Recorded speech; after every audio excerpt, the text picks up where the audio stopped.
The gates of Graceland, usually a symbol of triumph and endless possibility, felt like the bars of a golden cage to Elvis Presley. He stood by the grand piano in the living room, his fingers idly tracing the keys, but no melody came. The house, usually bustling with friends, family, and the Memphis Mafia, was unusually quiet today. He'd just returned from a grueling tour, a whirlwind of screaming fans, flashing lights, and endless hotel rooms. He was physically exhausted, yes, but it was the weariness in his soul that truly weighed him down. Fame had brought everything he'd ever dreamed of: wealth, adoration, the ability to care for his family, but it had also brought Colonel Tom Parker, his manager. And Parker, for all his shrewdness in building Elvis into a global phenomenon, had an uncanny ability to turn every dream into a transaction, every moment of joy into a calculated business move. The phone rang, its jarring sound echoing through the quiet house. Elvis knew, before he even answered, who it would be.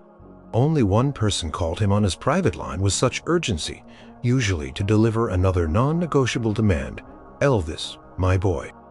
Colonel Parker's voice boomed through the receiver, thick with his peculiar, unplaceable accent. "Just a man I wanted to speak with. Hope you're feeling rested because we have big plans, very big plans." Elvis sighed, running a hand through his perfectly coiffed hair. "Colonel," he said, his voice softer than Parker's, carrying a hint of exhaustion. "I just got back. You said I'd have a few weeks to regroup." "Regrouping is for amateurs, Elvis. You're a star, a phenomenon. The world doesn't wait for you to catch your breath. We've got a new movie deal brewing, bigger than anything we've done before. And a Christmas album? Yes, a second one. The fans are clamoring, Elvis, clamoring." Elvis leaned against the piano, his eyes scanning the opulent room. Every piece of furniture, every framed gold record felt like a testament to the Colonel's control. He'd signed away so much of himself, so much of his future in those early days. He hadn't understood the full weight of the contracts then. Dazzled by the promise of stardom now, the weight was crushing. "Colonel, another movie, another album right now. Can't we space things out a little? I've got some ideas for music, something a little different, maybe a more intimate show." Parker chuckled. A dry, dismissive sound. "Intimate, Elvis. Your intimacy is on stage for 30,000 screaming fans. Don't you worry your pretty head about the ideas. That's my job. Your job is to show up, look pretty, and sing those songs and make us both a fortune naturally." Conversation continued in the Spain for another 20 minutes, a familiar dance of Parker's relentless demands and Elvis's increasingly futile attempts to carve out a sliver of personal space. Parker rattled off dates, figures, and projected earnings, his voice a relentless drumbeat of commerce. He spoke of Elvis as a product, a commodity, not a person. When he finally hung up, Elvis felt a familiar emptiness in his gut. He walked over to a stack of fan mail meticulously sorted by his secretary, Patsy. Usually he'd just glance at the top few, maybe sign a few photos. Today he found himself drawn to them, a yearning for genuine connection, something real that wasn't filtered through Parker's mercenary lens. He picked up a letter at random. It was written in a child's shaky hand, the envelope decorated with crayon drawings of music notes. Tiny, almost imperceptible seed of an idea, a flicker of a different path began to form in the weary corners of his mind. He didn't know what it was, yet only that it felt like a desperate gasp for air in the suffocating opulence of his golden cage. The next morning, the weariness hadn't lifted, but something new had settled in Elvis's mind. A quiet insistence. He found himself drawn back to the stack of fan mail. Patsy usually handled the bulk of it, sending out pre-signed photos and generic responses, but some letters she knew. Elvis preferred to see himself, the ones with heartfelt stories, the ones from children or the ones that somehow stood out. He shuffled through them, the colorful envelopes and varying handwriting, a stark contrast to the sterile world of contracts and movie scripts. He saw requests for autographs, declarations of love, and even a few proposals. Then he found it. It was a small envelope, slightly crinkled, with a faded drawing of a stick figure wearing a jumpsuit and holding a microphone. The handwriting was neat, childlike, but careful. He opened it gently. The letter inside was on a piece of paper torn from a spiral notebook, the lines uneven. It began, "Dear Mr. Presley, my name is Lily. I'm 8 years old. My brother, Tommy, is 6. He listens to your records all day, even when he's feeling really tired." Elvis's brow furrowed. He continued to read. "Tommy is very sick. The doctors say he has something called leukemia. He has to stay in the hospital a lot. He misses home and our dog, Buster. Sometimes he cries because he's scared, but then Mama puts on your song, 'Love Me Tender,' and he closes his eyes and smiles." A knot tightened in Elvis's chest. Leukemia. He knew enough about it to know it was serious, especially for a child. "I know you're very busy, Mr. Presley, but Tommy always talks about you. He says you're the bravest man because you sing so loud and make everyone happy. He wishes he could meet you just once. He says if he could just see you even from far away, it would make him brave too. Mama says it's impossible, but I wanted to try. Please your fan and Tommy's sister, Lily." Attached to the letter was a small, smudged crayon drawing of a boy with bright eyes and a wide smile, wearing a tiny makeshift cape below it. Lily had written, "This is Tommy. He's my superhero." Elvis stood there, the letter clutched in his hand, his thumb tracing the crayon drawing. This wasn't a request for money, or a public appearance, or even a signed photo. It was a plea for connection, for a moment of hope from a child desperately trying to comfort her sick brother. It was pure, raw, and heartbreaking. He pictured Tommy lying in a hospital bed, finding solace in his music. The thought sent a jolt through him, a feeling far more profound than any roar of a crowd or flash of a camera. This was real. This was what his music was for. Just then, Patsy, his secretary, walked in, carrying a fresh stack of correspondence. "Anything interesting today, Elvis?" she asked, smiling. He held up the letter. "This one, Patsy, this one is very interesting." He told her about Lily and Tommy. "Oh, bless their hearts. I get so many letters like that. It's sad. I usually send a signed photo with a personalized note back. It's the best we can do, Elvis. With so many requests, a signed photo isn't enough for this one, Patsy." Elvis said, his voice quiet but firm. He looked out the window at the sweeping green lawns of Graceland, and then back at the simple faded letter. He had to do something real, something that Colonel Parker would never understand. Later that day, Elvis tried to broach the subject with Colonel Parker. He knew it wouldn't be easy. Parker had a way of steamrolling any idea that didn't directly lead to profit. They were in the study, a room Elvis rarely used. Preferring the more open spaces of Graceland, Parker was already settled in his large frame, filling an armchair, a half-eaten box of donuts. On the table beside him, Colonel Elvis began, carefully trying to sound casual. "I was going through some fan mail this morning. Got a letter that really touched me from a little girl named Lily." Parker grunted, already distracted, sifting through a stack of contracts. "Fan mail, Elvis? That's what Patsy is for. Keeps your mind clear for the big picture." No, this was different. Elvis pressed on, ignoring the dismissive tone. "Her little brother, Tommy. He's real sick. Leukemia. He's a big fan, and she just wants him to feel brave." Parker finally looked up, a glimmer of calculation in his eyes. "Sick child, you say? Good angle. We could arrange for a photo op, you know. Elvis Presley visits ailing fan. Heartwarming stuff. Newspapers eat that up." He tapped his finger on the table. "We could even tie it into the new Christmas album. Elvis brings joy to the less fortunate. Perfect." Elvis felt a cold wave wash over him. This wasn't about a photo op. This wasn't about publicity.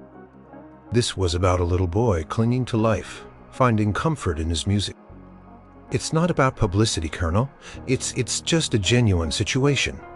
I was thinking maybe I could just visit him quietly. No cameras, no press, just me and the boy." Parker stared at him as if he'd suggested turning Graceland into a bowling alley. "No cameras, Elvis? Are you feeling quite all right? What's the point of a charitable gesture?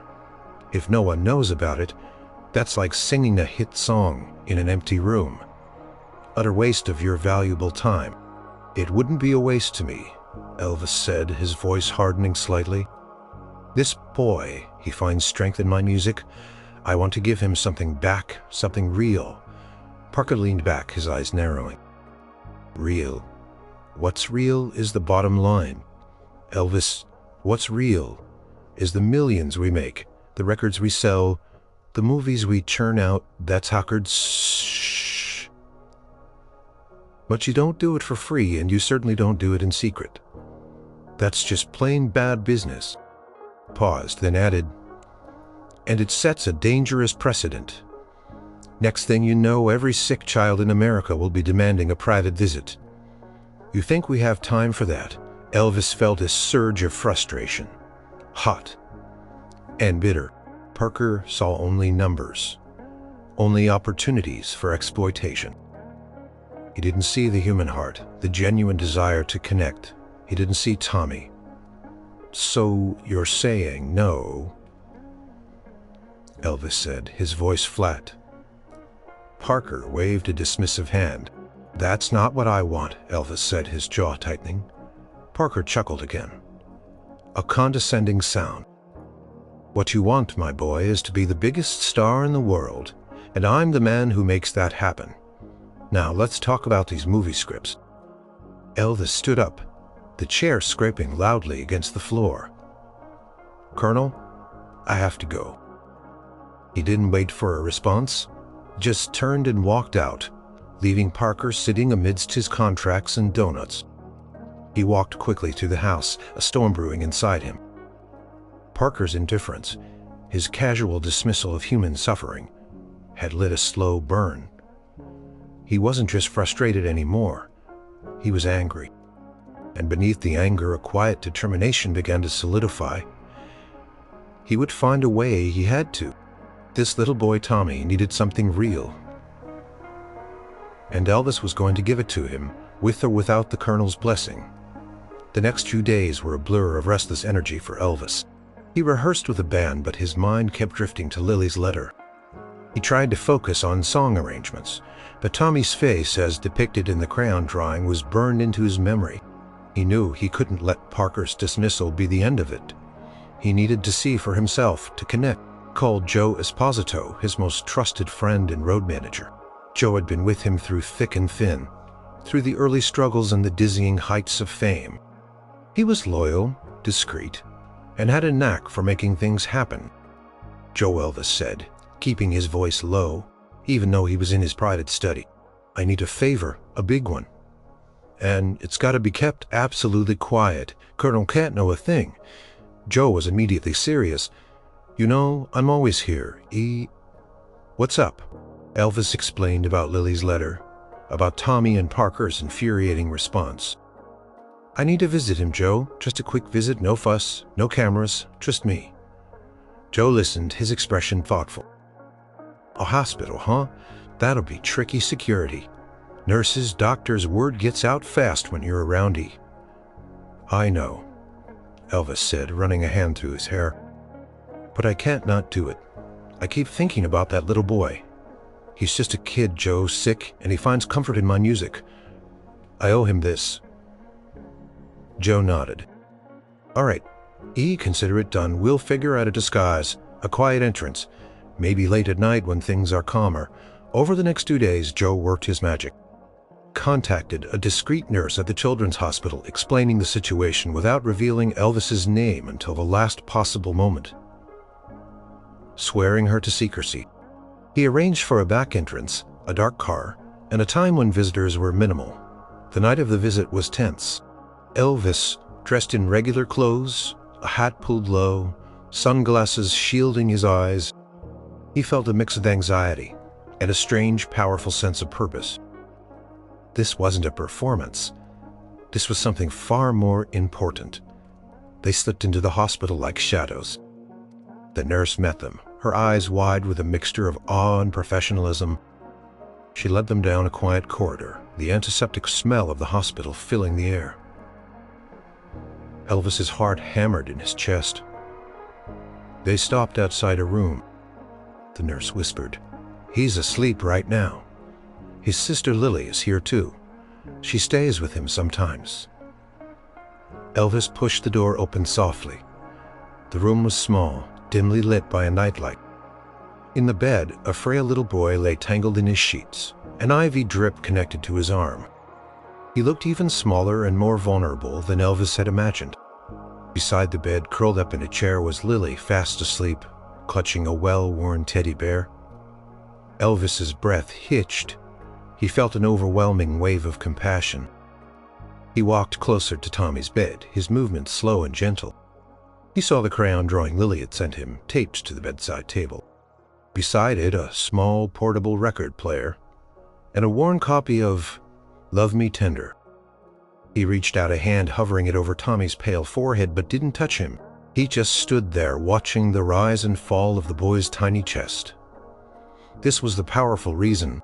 This small, fragile life, touched by his music, in so much need, this was real, and it solidified something deep within him. He was not just a performer. He was a human being with a heart that ached for the suffering of others. As he stood there, Lily stirred. Her eyes fluttered open, blinking in confusion. Then she saw him. Her eyes widened, and a gasp escaped her lips. "Mr. Presley?" she whispered, disbelief and wonder in her voice. Elvis offered her a gentle, reassuring smile, putting a finger to his lips. "Hey there, Lily. Thought I'd drop by and say hello." Lily's eyes welled up, but she didn't cry. She just stared at him, then at her brother. "You came," she whispered, a tremulous smile spreading across her face. "You really came?" Elvis nodded. He knew then, with absolute certainty, that no amount of money, no number of hit records, could ever compare to the quiet, profound joy in that little girl's eyes.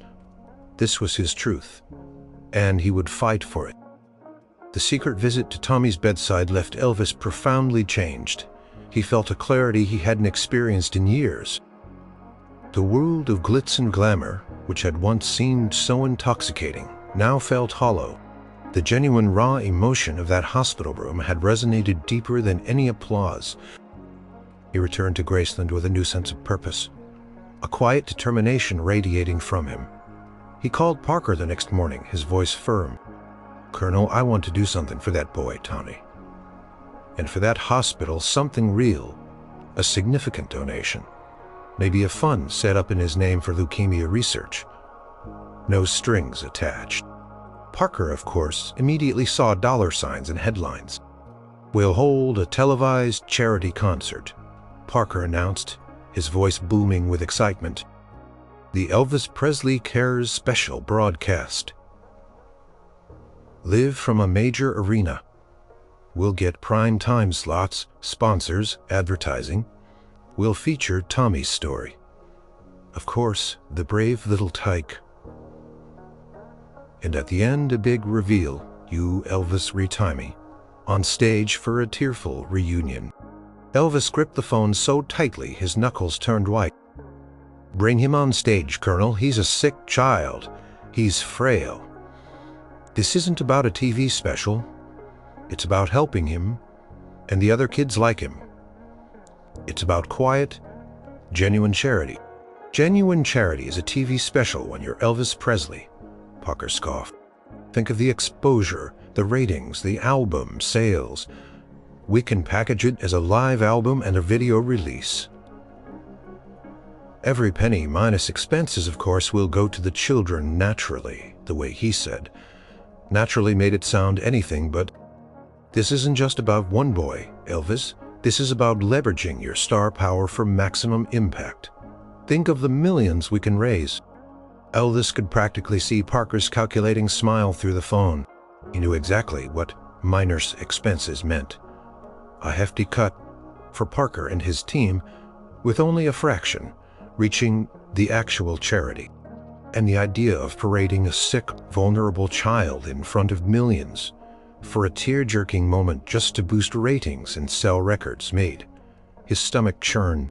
It was crass, exploitative, and utterly devoid of the compassion he felt. "No, Colonel," Elvis said, his voice dangerously low. "Absolutely not," I said. "No cameras, no spectacle. I want to make a quiet, substantial donation, that's it." Parker's jovial tone vanished, replaced by a steely coldness. "Elvis, we don't do quiet. We do grand. We do profitable. This boy's story is a gold mine, son. And we're going to mine it.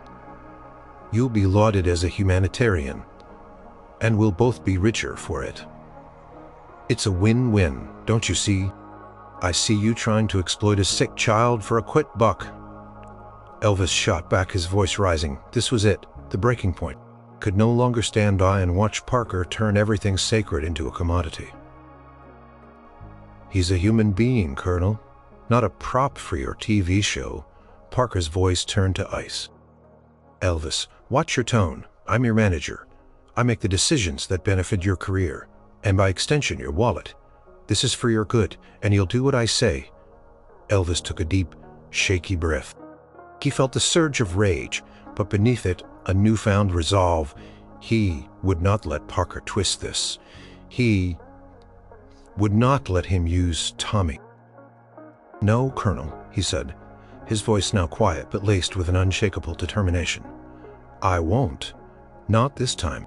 He hung up the phone, the sound of the receiver hitting the cradle echoing in the silent room. He stood there, trembling slightly, but for the first time in a long time he felt a strange sense of liberation. He had finally said no, and now he had to be ready for the fallout. The silence that followed Elvis's call with Colonel Parker was heavy, filled with unspoken consequences. He knew he had crossed a line he hadn't dared to approach in years. Parker usually got his way always, but this time something fundamental had shifted. The image of Tommy, frail and vulnerable, relying on his music for comfort, was burned into Elvis's soul. And Parker's callous proposal to exploit that vulnerability for profit was a betrayal of everything. Elvis knew the Colonel would be furious. He'd probably call back screaming, threatening, using every manipulative trick in his vast repertoire. But Elvis felt surprisingly calm, a quiet resolve settling deep within him. He was scared, yes, but he was more determined than he had ever been. He walked out of his study and found Joe Esposito in the living room, flipping through a magazine. Joe looked up, sensing the shift in Elvis's demeanor. "Everything all right, E?" Joe asked, his brow furrowed. He walked to the window, looking out at the perfectly manicured lawns, the stone walls that kept the world out, and him in. "I just told the Colonel no," he said, his voice flat. Joe's eyes widened. "No? About what?" Elvis turned, his gaze meeting Joe's. "About his grand plan for Tommy. He wants a televised concert, a big spectacle. Bring the boy on stage, make it a huge production to sell records and movies, all under the guise of charity." His voice was laced with disgust. He called Tommy's story a gold mine. "A gold mine, Joe, a sick child?" Joe's face hardened. "That son of a gun, I figured he'd try to pull something like that. That's just low even for him." "It's more than low, Joe. It's despicable. I told him I wouldn't do it, that I'd make a quiet, private donation. And that's it, and he told me I'd do what he said." I hung up on him. Joe whistled softly. "I know," Elvis said, and for the first time a flicker of defiance sparked in his eyes. "And I'm ready for it. I can't let him do this, Joe. I can't let him turn this into another one of his schemes. Not this. This is about something real, something that matters." He began to pace, his mind racing. "He treats everything like a product. My music, my image, my fans. Even a sick child suffering. He doesn't see the human sufferings, if Eddie Vi. He sees only profit march. I'm tired of it. I'm tired of being just a product. So, what's the plan, E?" Joe asked, already shifting into problem-solving mode. "He's not just going to let this go. He's gonna come at you with everything he's got. Contracts, threats, emotional manipulation. I know, Elvis said, stopping his pacing, his eyes determined. And I'm not backing down. This isn't just about Tommy anymore, Joe. This is about me, taking back some control. This is about what's right. It's about standing up for what I believe in, even if it costs me every breath and earnest. He felt a potent mix of fear and exhilaration. He was finally pushing back, finally asserting his will. He thought of his mother Gladys, and how she had always taught him to stand up for the vulnerable. He thought of all the times he had wanted to say no to Parker, to pursue different artistic paths, to simply have a moment of peace, but it always caved. This time it was different. This time it wasn't just about his own comfort or creative desires. This was about a child's dignity, about basic human compassion. And for that he was willing to fight. He knew the battle ahead would be difficult, possibly career-altering. But for the first time in years he felt truly alive, truly himself.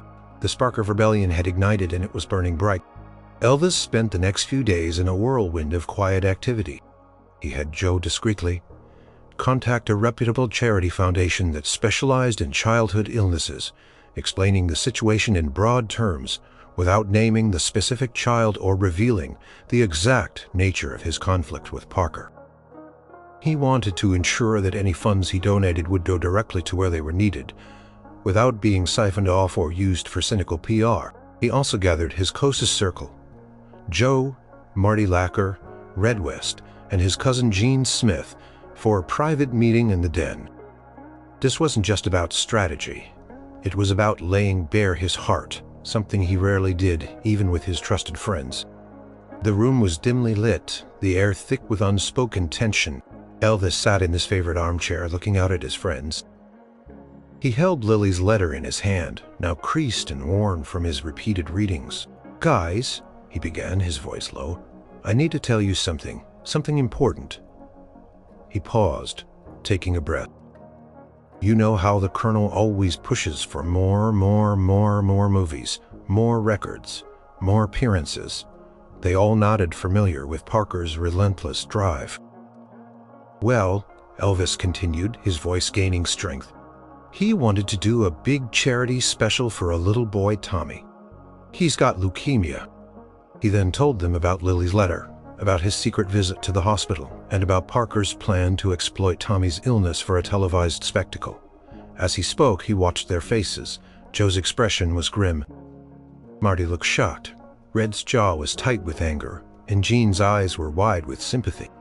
"He said Tommy's story was a gold mine," Elvis said, his voice laced with contempt. "Said we could bring the boy on stage, use him for a tear-jerking moment to sell more records. Can you believe that? A little boy, sick, scared?" A heavy silence fell over the room. No one spoke for a moment, the sheer callousness of Parker's plan sinking in. Finally, Marty broke the silence. That's just plain wrong. That's beneath even him." "It's despicable," Red muttered, clenching his fists. "Exactly," Elvis said, looking from one face to another. "And I told him no, I told him I wouldn't do it. I told him I'd make a private donation, something real, without all the fanfare and exploitation." Jen spoke up, his voice soft. "What did he say?" "He said I'd do what he told me," Elvis replied, a spark of defiance in his eyes. "He said I was his product and I hung up on him." A collective intake of breath filled the room. This was big. This was unprecedented. "He's gonna come down on you like a ton of bricks," Joe warned, though his tone held respect, not fear. "You know how he is when he doesn't get his way." "I know," Elvis said, his gaze steady. "And I'm ready for it. This isn't just about Tommy, guys. This is about everything. This is about Parker treating me like I'm not a person, like I don't have a heart, like I don't have a say in my own life. I'm tired of feeling like I'm trapped." He stood up, walking to the window, his back to them. "I started singing because I loved it, because I wanted to connect with people, to make them feel something, not to be some kind of money-making machine.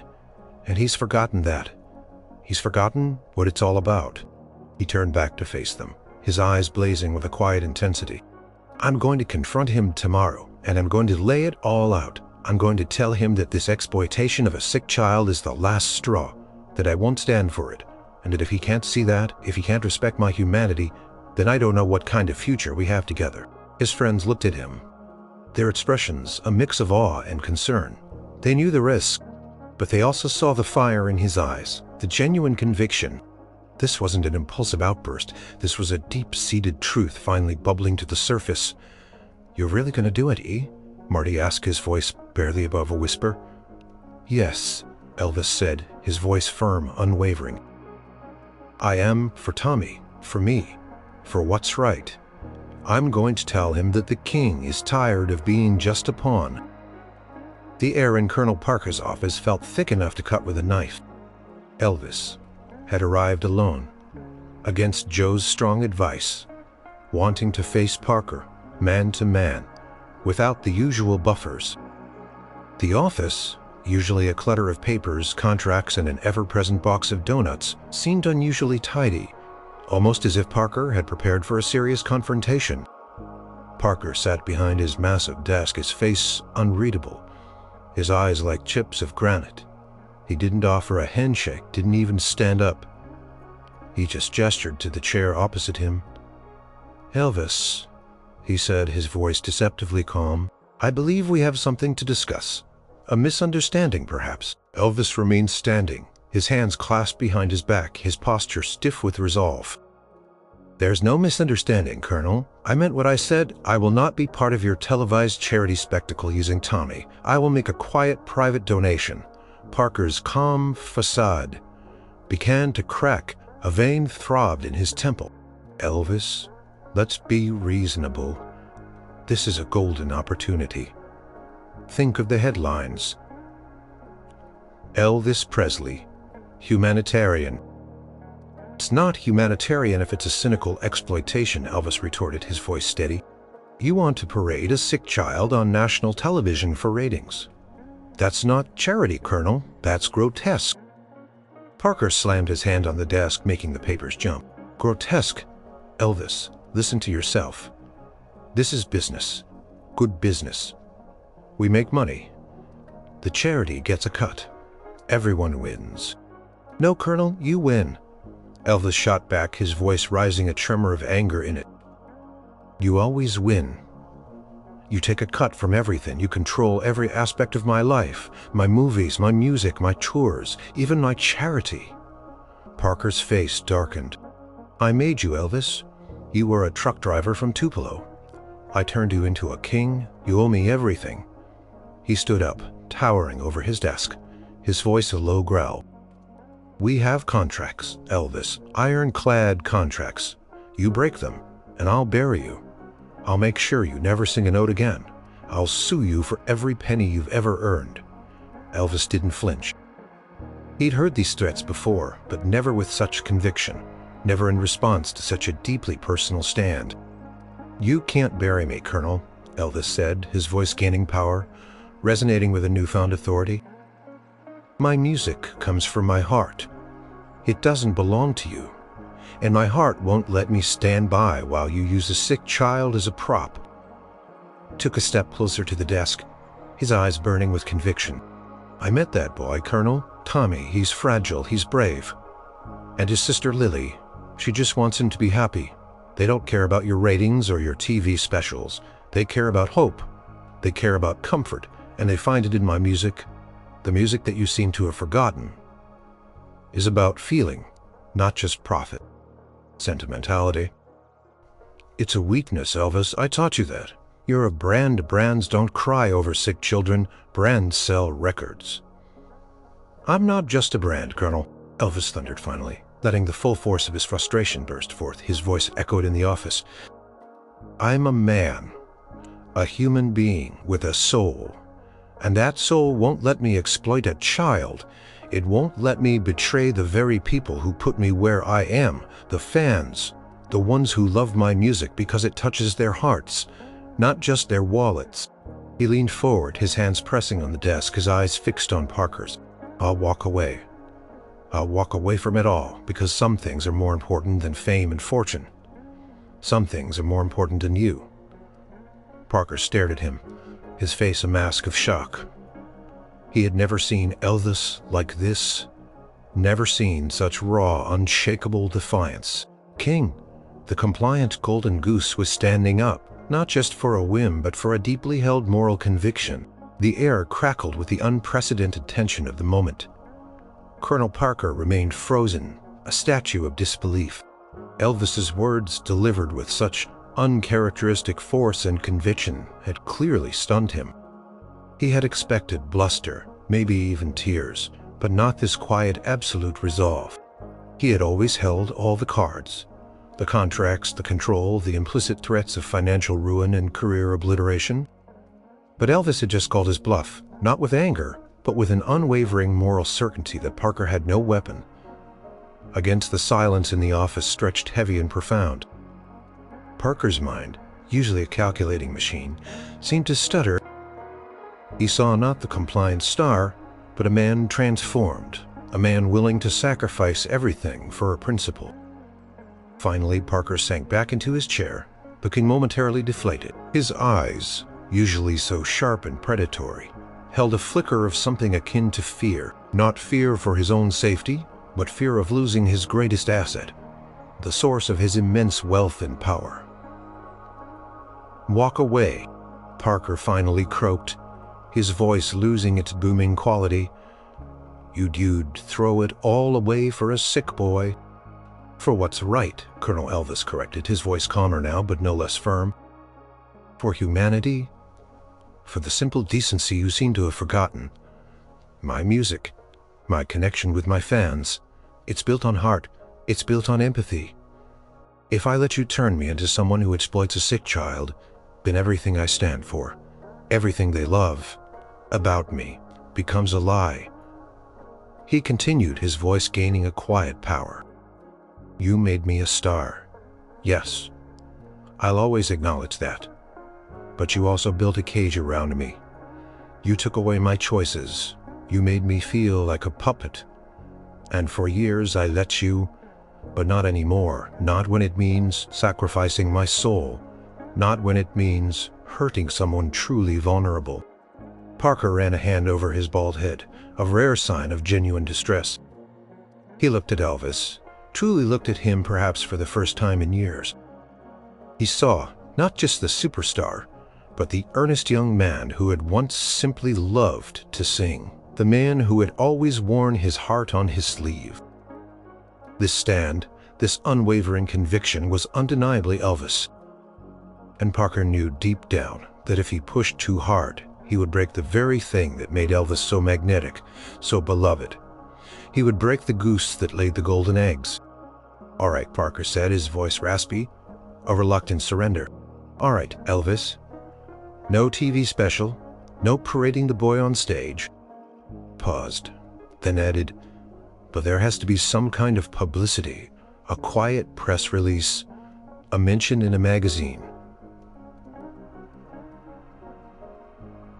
We can't just throw money away without telling the world what a generous man you are."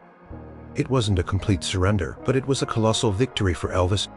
He had forced Parker to compromise, to acknowledge his humanity, to respect his moral boundaries. "A quiet press release," Elvis repeated, considering. "One that emphasizes the hospital, the research, the cause, not just my name. And I get to approve every word of it." Parker hesitated, then nodded grudgingly. "Fine, you approve it. But we still need to manage the optics, Elvis. You can't just be seen as giving money away, willy-nilly." "I'll make the donation through the foundation Joe's been talking to," Elvis stated. "And they will ensure it goes directly to Tommy's family and the hospital's leukemia research. No cuts, no hidden fees." Parker flinched, but he said nothing. The air in the room, though still tense, had shifted. Power dynamic for the first time was no longer entirely in Parker's favor. "Good," Elvis said, a profound sense of relief washing over him mixed with a feeling of deep satisfaction. "Then we understand each other." He turned to leave a spring in his step that hadn't been there in years. Elvis Parker called out as he reached the door. His voice surprisingly would have walked away. Elvis turned, a faint, sad smile touching his lips. "Yes, Colonel," he said, his voice quiet but firm. "I would have, because some things are more important than being king." He walked out of the office, leaving Parker alone with his thoughts. The silence now filled not with tension, but with the quiet hum of a new, uncertain future. The immediate aftermath of the showdown with Colonel Parker was surreal. Parker, true to his word, had backed down, albeit grudgingly. The grand televised spectacle was cancelled. A simple, dignified press release was issued, announcing a substantial anonymous donation from a compassionate benefactor to the Children's Hospital for Leukemia Research, and patient support with specific funds allocated to a young patient named Tommy. Elvis had ensured the focus was on the cause, not his own celebrity. The money flowed directly through the reputable charity foundation, bypassing Parker's usual convoluted financial channels. Elvis felt a deep satisfaction in knowing that Tommy and his family were receiving the help they needed, without being paraded before the world. He visited Tommy again, this time with Lily there and Tommy awake and alert. He didn't wear a disguise. He knew that word might get out, but he didn't care. He sat by Tommy's bedside, chatting softly, listening to Lily excitedly tell him about her brother's favorite songs. He even brought a small custom-made guitar just for Tommy. He sang "Love Me Tender," quietly, just for them. His voice filled with an emotional depth that transcended any stage performance. The joy in Tommy's and Lily's eyes was more rewarding than any roar of a stadium crowd. The relationship with Colonel Parker was irrevocably changed. It was strained, certainly. Parker was less openly jovial, more calculatingly polite. He still tried to control every aspect of Elvis's career, but a crack had formed in his iron grip. Elvis had found his voice, not just in song but in life. He started pushing back on other demands, insisting on more creative input in his films, more varied song choices for his albums. He wasn't free. Not entirely, but he was no longer a puppet. Graceland felt different too. The golden cage now had a slightly wider door, a bit more breathing room. Elvis spent more time doing what truly nourished him, playing music for himself, reading, spending quiet moments with his family, and occasionally discreetly helping others. He started a small private fund, managed by Joe, to respond to truly desperate letters from fans in need. He knew he couldn't help everyone, but he could help some, and that felt like a powerful antidote to the emptiness of endless fame. One sunny afternoon, Elvis was out on the Graceland grounds playing his guitar. He wasn't practicing for a show, he was just playing for the sheer joy of it. He strummed a gentle melody, then transitioned into a bluesy riff. The sound was pure, unburdened by expectations or demands. He looked up at the house bathed in the golden light of the setting sun. It was still a symbol of his extraordinary life, but it no longer felt like a prison. He had found a way to live within its walls while still nurturing the compassionate heart that had always been inside him. The powerful reason wasn't just about Tommy, though Tommy had been the catalyst. It was about Elvis reclaiming his own humanity, his own moral compass. It was about realizing that true power wasn't in wealth or fame, but in the courage to stand up for what was right, to protect the vulnerable and to listen to the quiet urgings of his own soul. He smiled a genuine, peaceful smile. He had faced down the most powerful man in his life, and he had won a victory that money couldn't buy. He was still Elvis Presley, the king of rock and roll. But now he was also Elvis Presley, a man who had found his voice, and in doing so had found himself, and that he knew was the most heartwarming song of all.